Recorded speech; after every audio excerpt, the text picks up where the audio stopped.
अरावली पर्वत श्रृंखला क्यों जरूरी है इसका संरक्षण। हाल ही में सुप्रीम कोर्ट ने अरावली पहाड़ियों को लेकर एक बहुत बड़ा और अहम फैसला दिया है। कोर्ट ने पहली बार अरावली की एक समान परिभाषा तय की है और दिल्ली, हरियाणा, राजस्थान और गुजरात में अरावली क्षेत्र के अंदर नए खनन पट्टे देने पर रोक लगा दी है। अरावली क्या है और यह इतनी खास क्यों है? अरावली पर्वत श्रृंखला करीब 2 अरब साल पुरानी है, यानी यह भारत की सबसे पुरानी पहाड़ी श्रृंखला है। यह सिर्फ पहाड़ नहीं है बल्कि उत्तर भारत की सुरक्षा की दीवार है। अरावली की मुख्य भूमिकाएं आसान शब्दों में समझते हैं। रेगिस्तान को आगे बढ़ने से रोकती है। थार का मरुस्थल जो कि राजस्थान में आता है, थार का मरुस्थल को हरियाणा, पश्चिमी उत्तर प्रदेश और दिल्ली तक फैलने से अरावली रोकती है। अगर अरावली कमजोर हुई तो रेगिस्तान आगे बढ़ सकता है। मौसम को संतुलित रखती है। अरावली तापमान को नियंत्रित करती है, बारिश के पैटर्न को संभालती है, जंगलों और जीव जंतुओं को सहारा देती है, पानी का भंडार भरती है। अरावली भूजल यानी कि ग्राउंड वाटर को रिचार्ज करती है। साबरमती और लूनी जैसी नदियां यहाँ से निकलती हैं। दिल्ली एनसीआर के लिए पानी की रीढ़ है। खनिजों से भरपूर है अरावली। यहीं से मिलता है संगमरमर,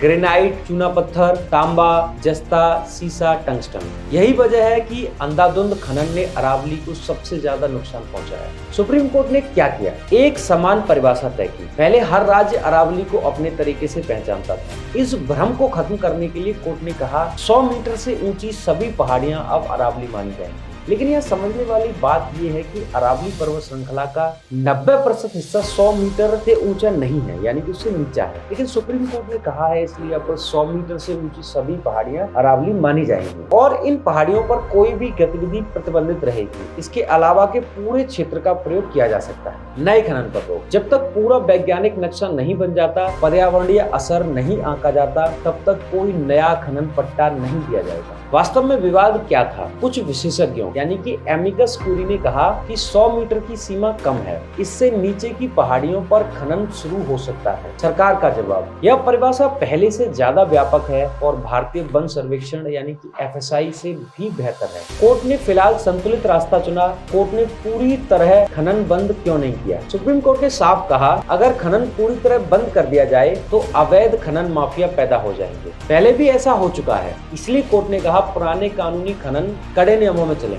नए खनन पर रोक। संवेदनशील इलाकों में हमेशा के लिए खनन बंद। सीईसी यानी कि केंद्रीय अधिकार प्राप्त समिति की सिफारिश है। सीईसी ने मार्च 2024 में रिपोर्ट दी और कहा अरावली का पूरा वैज्ञानिक नक्शा बने। हर खनन पर पर्यावरण प्रभाव का अध्ययन हो। जंगल, जल स्रोत, टाइगर कॉरिडोर में खनन पूरी तरह बंद। स्टोन क्रशर पर सख्त नियंत्रण। अरावली ग्रीन वॉल परियोजना क्या है? जून 2025 में केंद्र सरकार ने अरावली ग्रीन वॉल प्रोजेक्ट शुरू किया। इसका लक्ष्य अरावली के आसपास 5 किलोमीटर चौड़ा हरित बफर, 4 राज्यों के 29 जिलों में पेड़ पौधे, 2030 तक खराब जमीन को फिर से हरा करना। यह भारत के UNCCD अंतर्राष्ट्रीय वादे का हिस्सा है।